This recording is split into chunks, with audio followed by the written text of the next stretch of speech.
Olá, tudo bem com você?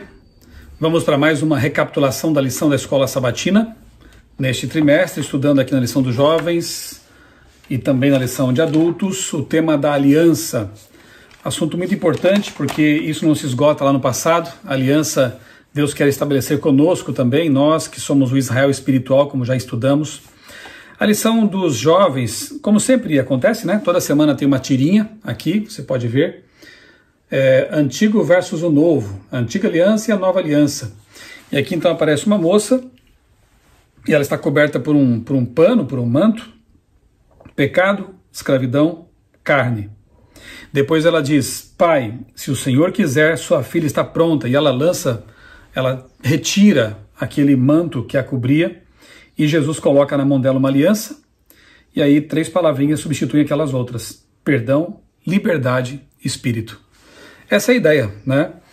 De que Deus quer estabelecer conosco uma aliança, e essa aliança envolve libertação, essa aliança envolve perdão, essa aliança envolve uma nova vida maravilhosa com Jesus.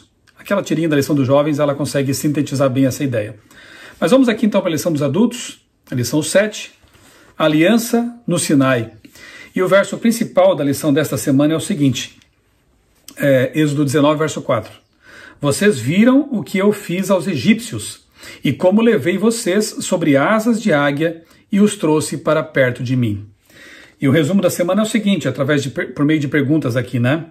Quais imagens Deus usou para descrever seu relacionamento com Israel? Você viu que imagens bonitas, daqui a pouco vamos tratar delas. Imagens que falam de cuidado, de carinho. Outra pergunta, como as histórias do Êxodo e do Sinai se assemelham à salvação pessoal? Vamos ver isso também. Qual era a função da lei na aliança do Sinai? Se a salvação é pela fé, pela graça, se a atitude de Deus nessa aliança é uma atitude de graça e de oferta de salvação, por que existe uma lei? Para que a obediência, se somos salvos unicamente pela graça? A lição também trata desse ponto importante. Então, domingo, sobre asas de águia. A primeira metáfora que a lição apresenta aqui, justamente proveniente lá de Êxodo 19, é que Deus é como uma águia que nos leva em suas asas, né? E até a lição faz aqui um lembrete, né, do comportamento da águia com seus filhotes, quando os está ensinando a voar, do cuidado que ela tem com eles, né, do carinho, da proteção, enfim. E aqui Deus é comparado a uma águia que nos protege, que nos faz voar alto, né?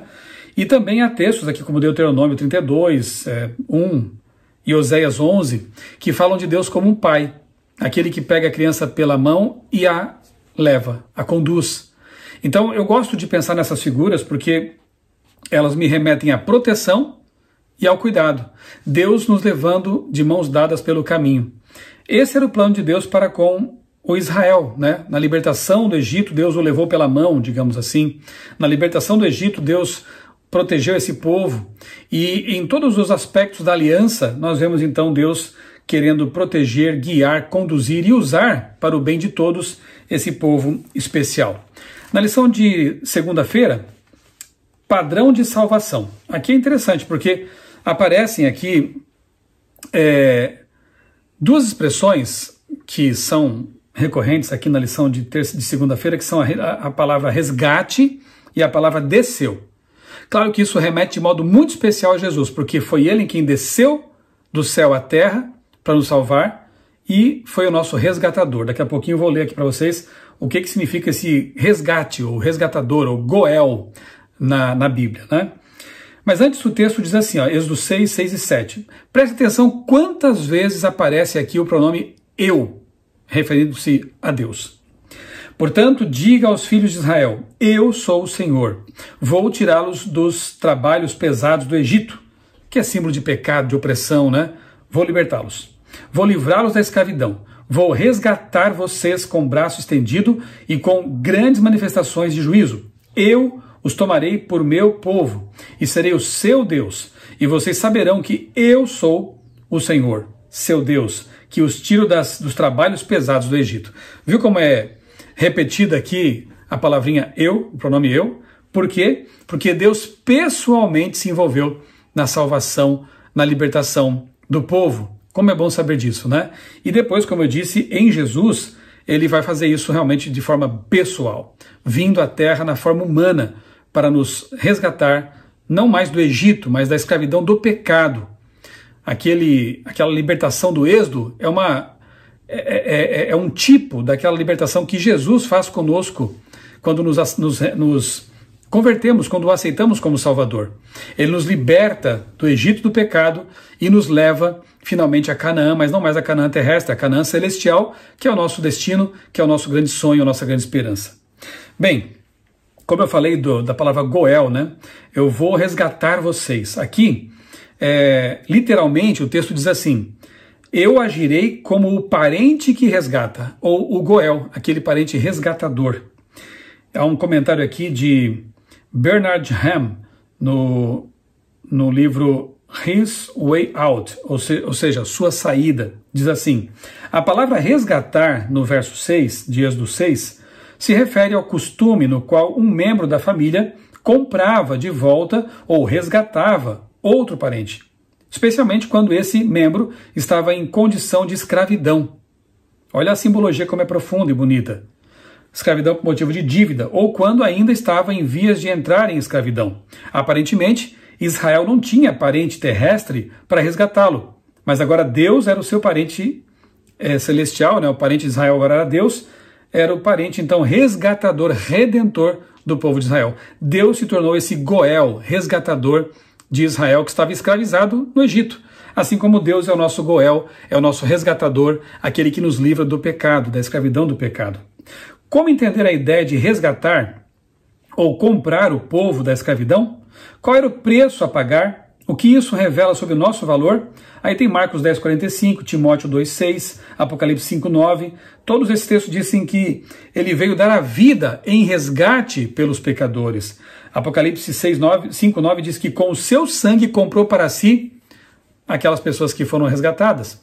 Então, de fato, tudo na Bíblia apontava para Jesus como nosso resgatador, aquele que desceu para nos resgatar, para ser o nosso Goel, para ser aquele que realmente pagou a dívida de nós que estávamos escravizados pelo pecado. No sentido mais verdadeiro da ideia, somente quando Jesus desceu, viveu, sofreu, morreu e ressuscitou por nós, podemos ser resgatados.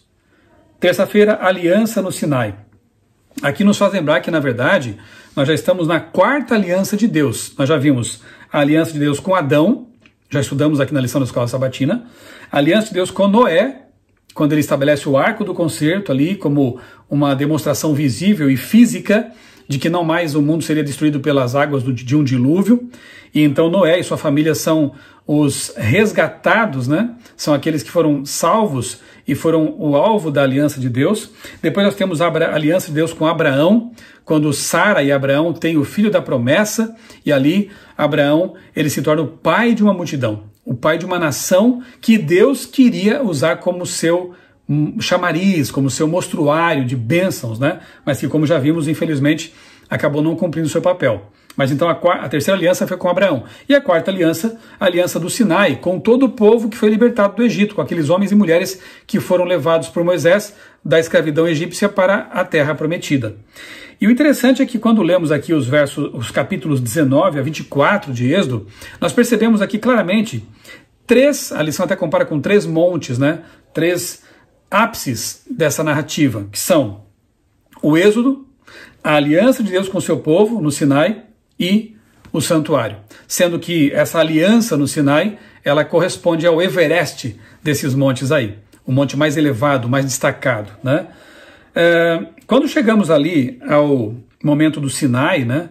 Ou melhor, quando lemos aí os capítulos 19 a 24, percebemos algumas ênfases, como por exemplo, a sequência aqui, né, bem clara, a chegada e acampamento de Israel ali aos pés do Sinai, a proposta de Deus de uma aliança com Israel, ele apresenta então a sua proposta de aliança, a resposta de Israel ao aceitar a aliança, eles aceitaram isso, preparativos para o recebimento formal da aliança, a proclamação dos 10 mandamentos, isso nós veremos com mais detalhes semana que vem, na lição da semana que vem, a lei da aliança.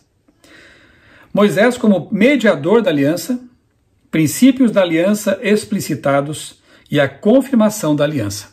Essa sequência fica muito clara quando estudamos aqui Êxodo 19 até 24. E o santuário é interessante porque Deus, veja, primeiramente eles não tinham ainda a Bíblia, né? A Bíblia completa, o cânon, sequer tinham ali a Torá, né? Então, o que acontece? Deus, e também temos que lembrar que era um povo que havia ficado séculos ali no Egito, uma nação politeísta, uma nação de ocultismo, pagã. Então eles aprenderam e desaprenderam muita coisa ao estar ali naquela nação. E quando são levados para o deserto, Deus tinha agora o desafio, juntamente com Moisés, de reeducar esse povo, de ensinar-lhes o que é essa aliança, o que é o plano da salvação, sem ter uma Bíblia ainda para ensiná-los. Bem, é neste momento que surge então o santuário. Que quando Moisés esteve no monte lá 40 dias em contato com Deus, não foi só para receber as tábuas da aliança com os 10 mandamentos. Ele recebeu muitas outras instruções que estão contidas na Torá, no Pentateuco, nos primeiros livros da Bíblia, cuja autoria é de Moisés. E quando Moisés é orientado recebe, né, o projeto do santuário, e Deus ainda fala, faça tudo conforme o modelo que te foi mostrado no monte, e ele faz exatamente isso.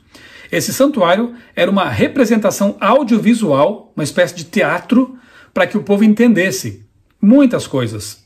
E a principal delas, que por causa do seu pecado, uma vítima inocente derramaria o sangue. O cordeiro que era sacrificado no santuário. Todas aquelas cerimônias, todas aquelas ofertas apontavam de alguma forma para Jesus. O próprio santuário era uma representação de Jesus, se você pensar bem, porque ali você tem a vítima, que é o cordeiro, perfeito, sem mancha, sem defeitos, porque representava Jesus, que é o sacrifício perfeito, sem pecado. Tem ali a pia, né, onde eles lavavam as mãos, e a pia da purificação, pode, quem sabe, apontar para o batismo, a purificação de Jesus como água da vida. Lá dentro do santo eles tinham ali o altar de incenso, a oração, a intercessão de Cristo, as orações que sobem para Deus como um perfume suave e agradável. A mesa dos 12 pães ázimos, Jesus é o pão da vida, sem fermento, o símbolo do pecado, não há pecado em Cristo. O castiçal com as 7 lâmpadas de azeite que ficavam continuamente acesas, Jesus é a luz do mundo. E no Santíssimo, passando então o segundo véu, a segunda cortina, havia a Arca da Aliança, dentro da qual estavam as tábuas da aliança, os 10 mandamentos, e sobre ela uma tampa de ouro com 2 anjos, representando então o trono de Deus, a lei e a propiciação, a graça. Por isso que Jesus, no Novo Testamento, é chamado de a propiciação para os nossos pecados, uma alusão direta ao santuário e à Arca da Aliança. A tampa sobre os mandamentos, ou seja, a graça, ela cobre nossos pecados, para que possamos depois ser obedientes à lei, como veremos daqui a pouquinho aqui na lição. Então o santuário em si era realmente uma representação de Jesus, do plano da redenção, de maneira muito clara, vívida e audiovisual, como eu disse. Era a cruz antes da cruz, a Bíblia antes da Bíblia. Por meio dele, Deus foi ensinando aquele povo as verdades eternas. Lição de quarta-feira, Deus e Israel. O texto é Êxodo 19, 5 e 6, que diz: Agora, pois, se ouvirem atentamente a minha voz e guardarem a minha aliança, vocês serão a minha propriedade peculiar, dentre todos os povos, porque toda a terra é minha. E vocês serão para mim um reino de sacerdotes e uma nação santa. São estas as palavras que você falará aos filhos de Israel. Eu enfatizei aqui a palavrinha se, porque Deus nunca força, ele sempre propõe. Se vocês ouvirem atentamente a minha voz, e se vocês guardarem a minha palavra, a minha aliança, vocês serão minha propriedade. E vocês serão um reino de sacerdotes. Reino de sacerdotes. Nós vimos isso já semana passada, que o plano de Deus para Israel é que eles fossem, como eu disse antes, né, um chamariz, um mostruário vívido, para que as pessoas tivessem o desejo de ter o mesmo Deus que os fazia prosperar, ser felizes, saudáveis, ter boas famílias, bons lares. Toda essa bênção que Deus queria derramar sobre Israel, na condição da fidelidade deles, seria um atrator das pessoas para Deus. Era o evangelho sendo pregado dessa forma naquele momento. Antes do ide, era interessante que as pessoas viessem. No Novo Testamento, a forma ela é modificada, digamos assim. No Antigo Testamento, a intenção de Deus é que os povos fossem até lá. Não que alguns não pudessem também levar a mensagem para outros povos, mas A ideia de colocar, como já vimos, né, Israel ali numa confluência de continentes, era para que os povos, as pessoas, as caravanas, os viajantes, pudessem ter contato com um povo abençoado, um povo cheio de saúde, cheio de vida, cheio de alegria, longevo, para que então esses povos tivessem o desejo de conhecer o Deus daquele povo especial, o povo de Israel. No Novo Testamento, Jesus diz, agora vocês vão e preguem o Evangelho, mas a vontade de Deus para conosco é a mesma, que nós continuemos sendo um mostruário de Deus, que a nossa vida seja diferente, no bom sentido, que nós, por nosso comportamento, nossas palavras, nossa conduta, nossa honestidade, nossa bondade, nosso amor para com todas as pessoas, nossa hospitalidade, enfim, tudo aquilo que caracteriza a vida de um cristão, seja realmente uma luz, um atrativo, para que as pessoas possam se perguntar o que eles têm de diferente. O que há de especial nesse povo é Jesus. O plano de Deus continua sendo o mesmo para o Israel espiritual, que nós sejamos sal da terra e luz do mundo. A lição de quarta-feira diz assim, que eles, o povo, tiveram que cooperar. Até a libertação do Egito tinha envolvido sua cooperação. Se não tivessem feito o que o Senhor havia mandado, como colocar o sangue nos umbrais das portas, eles não teriam sido libertos. Era simples assim. Então, ou seja, na aliança que Deus faz com os seres humanos, nós temos que fazer a nossa parte também. Nós temos que aceitar, nós temos que cumprir aquilo que está dito por Deus em sua palavra. Isso é uma aliança. Se eles não tivessem pintado os umbrais da porta com o sangue do Cordeiro, não teriam sido salvos, poupados da destruição. E da mesma forma com Noé, se ele não tivesse entrado na arca, não teria sido salvo do dilúvio. E nós também, se não fizermos aquilo que Deus espera de nós, primeiramente aceitar Jesus como nosso Salvador pessoal, Senhor da nossa vida, infelizmente as bênçãos da aliança não nos alcançam dessa forma. E finalmente, quinta-feira, promessas, né? É uma pena que Israel tenha feito tantas promessas, mas não as cumprido, né? Na verdade, houve uma ida de um extremo para outro. Esse Israel que tantas vezes apostatou, idolatrou, quebrou a lei de Deus, quebrou o santo sábado, esse Israel que se envolveu em prostituição espiritual acabava indo para cativeiros, acabava sendo punido porque Deus retirava as suas bênçãos ou sua proteção, porque Deus nunca força, como eu disse.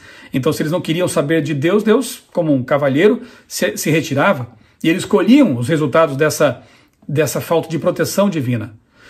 Eles estavam tão calejados por cativeiros, por opressão, por problemas advindos do pecado, que quando Jesus vem à Terra, eles estavam numa fase, os fariseus especialmente, no outro extremo, estabeleceram tantas regras, tantas restrições para evitar novamente quebrar a lei, que a religião se tornou um fardo, algo opressor, opressivo.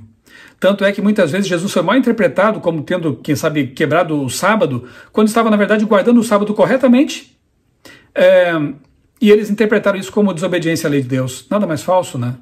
Então, o que vemos aqui é Israel adotando uma postura de autojustificação.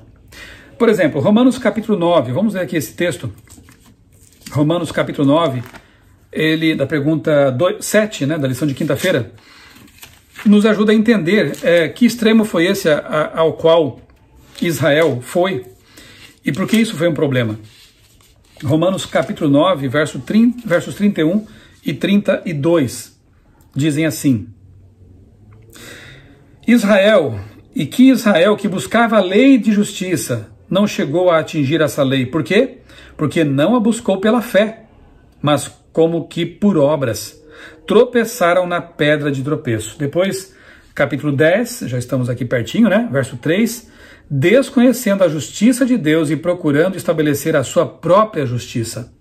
Hebreus 4, 1 e 2 diz a mesma coisa, né? Israel tentou buscar a justiça própria, uma salvação pelas obras, e esse é outro extremo perigoso a que se pode chegar. Um é desconsideração total da lei, o outro é abraçar a lei como se ela fosse instrumento de salvação. Não é. A lei é o padrão de Deus para a vida dos convertidos, dos salvos. A lei, ela mostra a vida que temos que levar, mas é Cristo quem nos perdoa primeiro e pela graça nos habilita a cumprir esses mandamentos, essa lei de Deus. Salvos pela graça para a prática das boas obras. Salvos pela graça de Cristo para viver uma vida em conformidade com a lei dele pelo poder dele. Infelizmente, Israel acabou colocando a lei numa posição que ela não foi criada para ter. A posição de justificá-los, de recomendá-los diante de Deus, quem sabe até de salvá-los. Não é assim. Nós somos salvos pela graça, que isso fique muito claro. E a obediência à lei de Deus é uma resposta de amor a essa graça, a essa salvação. Lembre-se, na aliança quem propõe é Deus. Na aliança quem salva é Deus, quem liberta é Deus, quem arranca do Egito é Deus, quem provê o meio de salvação é Deus. A nossa contrapartida qual é? Fidelidade, obediência, por amor, em resposta à salvação que Ele nos oferece. Que essa lição tenha nos ajudado mais uma vez a entender qual é a resposta que se espera, né, daqueles que aceitam a aliança de Deus. Que essa lição nos ajude tenha nos ajudado a mais uma vez entender que aquela aliança de Deus feita com o povo lá no Sinai é a mesma que Ele propõe para nós hoje. Salvação e obediência, salvação e fidelidade, porque isso é o melhor para nós. A lei de Deus é uma cerca de proteção que Ele coloca ao redor de seu povo, para que ele possa ser guardado dos males que há neste mundo de pecado. Aceite a aliança de Deus que Ele quer fazer com você também. E que isso seja uma grande bênção em sua vida e que isso faça com que você sinta o desejo de levar essa verdade salvadora a mais pessoas, para que elas possam também fazer parte da aliança de Deus com o seu Israel desse tempo do fim. Vamos orar? Amado Deus, bondoso Pai, muito obrigado, Senhor, porque em Tua infinita misericórdia, Tu nos perdoas, Tu nos purificas, Tu arranca de nós as roupas sujas e nos dá roupas limpas que representam Tua justiça santa. Obrigado pela graça, pela cruz de Cristo, pela salvação em Cristo. E, Pai querido, nos habilita, por favor, a cumprir Teus mandamentos. Ajuda-nos a perceber que a Tua lei é santa e boa para nós, para a nossa vida. E dá-nos o poder de vivê-la no dia a dia, em nossa vida. Obrigado, Senhor, por Tuas bênçãos. Obrigado, Senhor, por esse caminho maravilhoso que Tu nos mostras. É o que nós te pedimos agradecidos, em nome do Senhor Jesus. Amém. Que Deus abençoe grandemente a sua vida, a sua família. Não se esqueça de se inscrever no canal, de compartilhar esse vídeo também, se você gostou desse conteúdo. Acionar o sininho aí para que você possa receber notificações de novos conteúdos aqui no canal. Um grande abraço. Semana que vem nós nos vemos aqui mais uma vez para estudar mais um pouco da lição da Escola Sabatina.